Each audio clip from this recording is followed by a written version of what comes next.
আসসালামু আলাইকুম। আজকে যে গল্পটি বলবো গল্পটির নাম স্ত্রীর স্বীকৃতি, পর্ব ৫। চলুন গল্পটি শুরু করি। সবে মাত্র শাড়িটি পরা শেষ হয়েছে, এর মধ্যে মামু ঘরে ঢুকে এলো। আমাকে এভাবে দেখে কিছুটা অবাক চোখে তাকিয়ে আসে। ওর এ দৃষ্টি আমার কাছে অদ্ভুত লাগছে।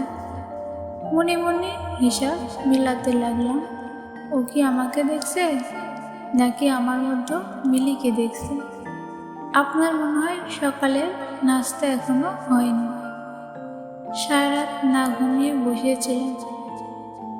তাড়াতাড়ি করে খেয়ে আস্তে আস্তে নিজেকে তৈরি করে ফেলুন, কাল ভোরেই আমাদের ঢাকা ফিরতে হবে।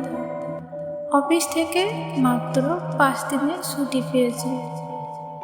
৩ দিন শেষ। এর মধ্যে আমি চুপচাপ ওর কথা শুনে যাচ্ছি। রোবটের মতো কথাগুলো বলে চলে গেল। একবারও বলল না, বাহ, শাড়িতে তোমাকে দারুণ লাগছে, তোমার ভিজা চুলে একটা গোলাপ গুজে দিই। একবারও বলল না, জানো রূপা, ঠিক তোমার মতো একটা মেয়ে আমি আমার বউ হিসাবে চাইতাম।